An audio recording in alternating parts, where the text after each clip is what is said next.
O deputado federal Rogério Correia, do PT de Minas, ele afirmou recentemente que o deputado Hugo Motta prometeu ao PT não pautar a anistia dos presos do 8 de janeiro.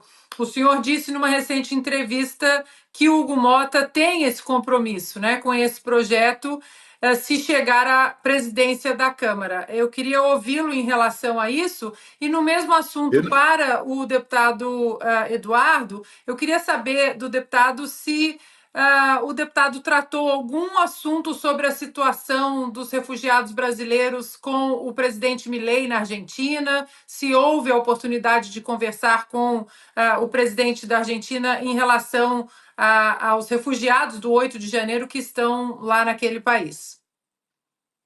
Olha, o compromisso dele comigo é seguir o regimento. Como disse, conseguiu uma urgência, ele bota em votação a urgência. Se passar 257, agora a esquerda, como diz o editorial do Estado de São Paulo, né, não quer a anistia, porque a esquerda não tem que o PT não tem que apresentar para o povo, a não ser nós salvamos a democracia, vencendo o Bolsonaro. Esse é o discurso deles. Eu não tenho específico que o Hugo Motta é esse ou aquele assunto. Ele sabe o que nós queremos. Agora, não pode um presidente da Câmara simplesmente ignorar o regimento interno, porque os nossos, não digo os 95, mas os 80 parlamentares têm como partir para a obstrução e complicar a vida do pessoal lá dentro. A gente quer deixar que o governo vote suas propostas, né? Agora, eu entendo que mais importante que a própria vida, eu entendo, você pode entender de forma diferente, é a liberdade. Não é justo mulheres, avós, quase bisavós, condenadas por uma coisa que não fizeram. Num julgamento onde o juiz que condenou não ouviu a voz do advogado. Não houve o devido processo legal. Eu repito sempre, se eu, por exemplo, sou tão criminoso assim, sigam o devido processo legal. E começa que o meu foro não é Brasília. E nem dessas pessoas é aqui. Um inquérito que não teve nem sorteio. O MP lá atrás foi contra isso e continua até hoje. Inquérito que está há 6 anos, que está em aberto. Eu vi na imprensa agora que o advogado Braga Neto pediu acesso à única delação premiada e não foi concedido. Ué, que legítimo direito da defesa é esse? Se o Braga Neto é tão culpado assim, devido ao processo legal. E assim tem que ser. A gente não pode ter esse tipo de julgamento no Brasil. Os advogados foram ignorados. O advogado sempre fala, né? Sem advogado não tem democracia. Parabéns, é verdade, mas o presidente da OAB é um que entende diferente. Por que será? O que move agir dessa maneira? Quais são os seus temores? E eu sempre digo, vocês também devem dizer a mesma coisa, hoje estão pegando a gente. Amanhã vai pegar você que está do outro lado. Ou nós estamos no país democrático ou não estamos. Sempre a historinha, prender Jair Bolsonaro. Prender por quê? Qual é o crime? Vou me relacionar com o 8 de janeiro? Não tem, não estava no Brasil. E achar que o pessoal do 8 de janeiro, ninguém tentou dar golpe ali. Ele planejou um golpe lá atrás. Não existiu planejamento de golpe nenhum. Golpe não se planeja com estado de sítio, como foi acusado lá atrás. Golpe se planeja não é só com o militar, se planeja com o setor da sociedade. Se for olhar 64, né, falo que foi golpe. Não é isso, vamos discutir se foi ou não foi golpe 64. Mas até o AB apoiou. Toda a imprensa, exceto a última hora. O pessoal do campo concordou, porque não queria as suas propriedades, né, sendo confiscadas para a turma lá do Julião, que era o MSC antigamente. Os empresários, a mesma coisa. A Igreja Católica aderiu com a marcha com Deus pela família. É isso. E aqui teve o quê? Inclusive, né, vocês já falaram muito aí, quando consigo acompanhar vocês, quando sobra um tempo, né? O chefe da BIM recebeu 33 alertas que ia ter problema na esplanada. E depois vem as imagens do Flávio Dino, mais de 100 câmeras. Ora, se o golpe é do Bolsonaro, mostra as imagens. Querem passar o trator? Vamos condenar. dei 17 para esse pessoal, vou dar 30 para o Bolsonaro, passar o trator. Olha, o mundo está de olho no Brasil. O americano tem uma coisa que ele preza muito: direitos humanos de verdade. Uma pessoa que está condenada, presa por ter cometido um crime, você não está atentando contra os direitos humanos. Mas um inocente, cumprindo pena de 17 anos, isso é desumano. O americano zela por isso. E eu tenho certeza que nessa parte, entre outras, né, a gente vai ter aqui os ventos dos Estados Unidos a nosso favor. Bem brevemente, Ana Paula, obrigado pela pergunta. Eu queria só citar aqui um trecho de uma matéria do Metrópolis para iniciar a resposta e ver a gravidade da nossa, entre aspas, democracia, que eu já não considero democracia, né? No Metrópolis tem aqui: ao mesmo tempo, o ministro ressaltou que Eduardo é um dos aliados de Bolsonaro que tem colaborado constantemente com a fuga de investigados pelos atos do 8 de janeiro para a Argentina. Abre aspas para Alexandre de Moraes. O apoio à ilícita evasão do território nacional dos réus condenados definitivamente pelo plenário do STF em casos conexos à presente investigação e a defesa da permanência clandestina no exterior, em especial na Argentina, para evitar a aplicação da lei e das decisões judiciais transitadas em julgados, estão constantemente sendo corroboradas pelo deputado Eduardo Bolsonaro, que, segundo a própria defesa, teria intermediado os convites para a viagem requerida pelo indiciado Jair Messias Bolsonaro para os Estados Unidos, fecha aspas, diz Moraes. Ou seja, né, eu estou sendo acusado de uma maneira velada, isso aqui é uma ameaça típica de regimes autoritários, para dizer o seguinte: olha, Eduardo, estamos de olho em você.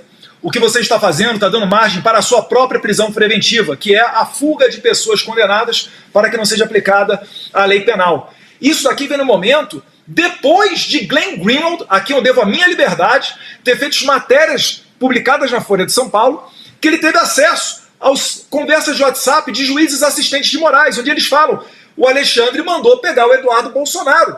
E na falta do que me condenar, e eu levo isso aí como uma medalha de honra no meu peito, porque se eu fosse um vagabundo, tivesse roubado R$1 do contribuinte, a gente estava pegando 10 anos de cadeia. Mas na falta de encontrar alguma coisa, tentam me colocar na cadeia por eu estar segurando uma bandeira do blog Laderete Diário, cujo dono do blog é um argentino, careca, que fez lives depois da eleição brasileira criticando o processo eleitoral brasileiro. E aí diriam que ele é antidemocrático e que eu faço parte de uma trama internacional para acabar com a democracia brasileira. Isso dito, eu tenho que medir as minhas palavras, mas podem ter certeza, da Argentina ao México, onde houver, né, pessoas com problemas com a justiça que procurem o serviço de um deputado, de um advogado ou qualquer coisa nesse sentido, é o nosso trabalho estar atento a isso daí. Para mim, a anistia é a pauta número 1. Eu vou até tentar conversar de novo com o Hugo Mota, em que pese achar o deputado Rogério Correia, que deu essa informação, que o Hugo Mota não vai pautar a anistia. O Rogério Correia é um deputado, com todo respeito, fanfarrão. Ele está no nível do André Janones. É uma pessoa deplorável, que quando foi diplomada, né, agrediu o deputado Júnior Amaral. Então, difícil acreditar nele, mas pode ter certeza, Ana Paula, a anistia para mim é o projeto número 01 que eu pretendo colocar minha maior energia. Quero reforçar, me desculpa aqui, a posição do programa, o editorial do Estado de São Paulo. Só sobra para o PT a farsa da defesa da democracia. Então esse deputado de Minas Gerais aí, se não fizer isso, vai defender o quê? Daí ele fala, olha, ele pode até falar, tá tudo ruim no Brasil, mas você tem democracia graças a nós. Tá de sacanagem. Tá de sacanagem. Tá? Querer falar que o PT defende a democracia, por que mandaram representante lá na Venezuela para a posse do Maduro? Faltou o Lula, né? Faltou coragem moral para ele ir para lá. Ele fala que o Trump é a volta do nazismo e do fascismo com outra face. Mas não vai na Venezuela. Por que você não foi para lá? Por que você não foi para a Rússia? Ah, você caiu no banheiro? Ou você sabia que o Maduro ia estar lá nessa reunião do BRICS? Que agora virou festa, né? O BRICS agora virou festa. Entrou lá Cuba, Bolívia, Nigéria, Uganda, Uzbequistão, está na fila Venezuela, Irã. Onde tem ditadura, ou não tem direitos humanos, ou não tem desrespeito às mulheres, está lá o PT apoiando. Tem aquela relação de 20 e poucos parlamentares, solidária com Kim Jong-un lá atrás, quando o pai dele morreu. E ele assumiu. Essa turminha de sempre, que fala em arrocha democracia. Olha, só apoio o Hugo Mota se ele não botar em pauta isso. Esse pessoal do PT, falar que não tem escrúpulo, já sabe que não tem. Agora eu vou apelar como ser humano, não tem coração também. Essas pessoas que estão presas são avós, são mães, são pais de várias crianças. Nunca viram uma arma de fogo na frente. Acusar de golpista, mudar de forma violenta o Estado Democrático de Direito, isso é uma mentira. E cada vez mais a população vai entendendo o que está acontecendo. O que te apela, que até para você, petista, tá? É uma pacificação nacional. Ninguém acredita mais que as pessoas queriam dar um golpe. Você não dá o golpe num domingo, onde não tem um líder. Ele tenta o tempo todo arranjar um líder, né? Olha para mim, não tem liderança. E falar que eu tentei dar um golpe dos Estados Unidos, ao lado do Pateta, do Mickey, isso é uma palhaçada. Eu mandei para os Estados Unidos, peguei no Banco do Brasil, tinha 800 mil reais, transformei em dólar e botei no BB América. Eu queria dar um golpe com essa grana. Primeiro, dar um golpe com cento e poucos mil dólares. E outra, dar um golpe dos Estados Unidos, você dá de outra republiqueta por aí. Ou pode pensar em dar, pode até pensar em dar. Os Estados Unidos nunca. Ninguém acredita nisso. Fizeram uma onda terrível, né? E ninguém acredita nisso. Aí daí, tinha um plano para não sei quem tinha um plano para matar. Primeiro, um plano absurdo, né? É um plano inexequível. Vai sequestrar, envenenar. Pô, vocês querem entubar isso em cima de narrativa? Daí vai lá e lê a matéria num jornalão qualquer, né, que está recebendo o Pix para apoiá-los. Olha, temos um país fantástico, que é o Brasil, tem tudo para dar certo. Eu posso falar alguma coisa que eu faria caso retornar, alguma coisa parecida com o Trump lá. Logicamente, falaria para o povo se houver candidato, né? Se ele me der 50% do parlamento, igual o Bukele fez lá em El Salvador, eu resolvo. Quando alguns me criticam, o cara perdeu a chance de fazer lá atrás. Foi frouxo. Você faria o quê no meu lugar? Eu tinha lá oposição tudo quanto é lugar. De poder judiciário, era pelo menos uma ação por semana. Oposição da esquerda, obviamente. Tá? Do outro lado, eu fiz um governo sem negociar cargos. Por isso que as estatais deram lucro, agora estão dando prejuízo. Me permite falar rapidinho aqui, Itaipu Binacional. Comigo nós fizemos a segunda ponte. O custo lá ficou na casa dos 450 milhões de reais. Começamos a terceira ponte Porto Murtinho, asfaltamos 43 quilômetros a pedido do Ratinho, a Transboiadeiro, 600 metros na pista do Foz de Iguaçu, e reduzimos a metade, praticamente metade, o preço do quilômetro para o povo. Agora voltou, a tarifa está voltando, como está voltando os impostos dos combustíveis. O que o PT já tem de legado aí? Itaipu já está previsto prejuízo. 1,3 bilhão para a COP30, lá em Belém do Pará. Eles voltaram a UNILA, Universidade de Integração Latino-Americana, uma universidade para formar militantes lá em Foz do Iguaçu. 600 milhões de reais investir na UNILA. Eu passei por lá quando era presidente, mostrei a minha live aí, um esqueletão. Tá? Deram para uma cooperativa central da reforma agrária, ligada ao PT, tá? 81 milhões de reais.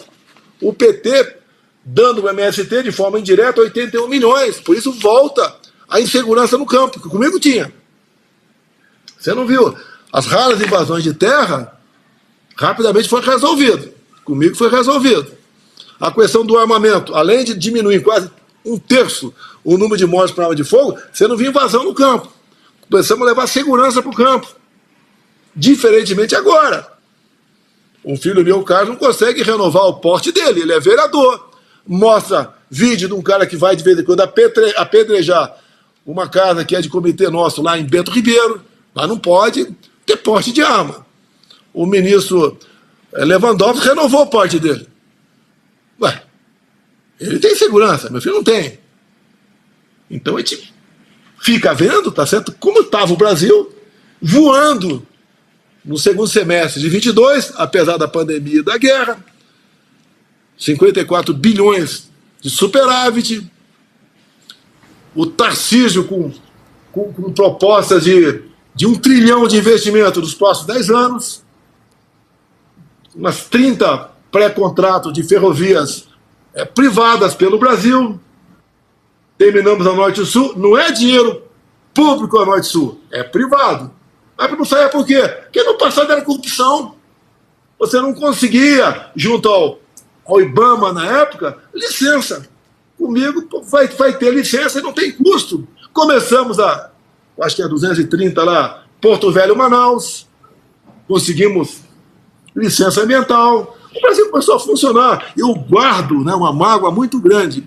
Eu tive a proposta de um país do mundo árabe de 1 bilhão de reais, 1 bilhão de dólares, para a gente transformar a Baía de Angra numa Cancún.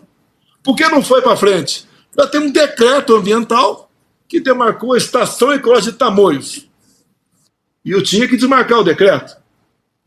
Mas decreto ambiental que desmarca é o parlamento. Não tive força para isso. Voltando com 50% do parlamento, eu faço isso. E não é só a Baía de Angra, não. Tem problema na Bahia, que o governador quer, com toda certeza, tá? E vários estados do Brasil. Eu não demarquei nenhuma terra indígena, já temos 14% demarcado. Não demarquei nenhum quilombola. Então você vai dando segurança. Comigo ninguém discutiu marco temporal. Não se discutiu comigo 40 gramas de maconha para galera. Aborto. No segundo dia, após o segundo turno de 22, relativizou-se a propriedade privada. Você que está aí, você vai com a fazenda invadida? Depois de 10 anos, 12 ou 15, você consegue terminar a luta na justiça pela reintegração de posse. Agora, essa reintegração vai ter que ser submetida a uma comissão formada por gente do Poder Executivo, com toda certeza, pessoal do MST, para saber se a reintegração vai ser feita ou não. Não tem como o país ir para frente dessa maneira.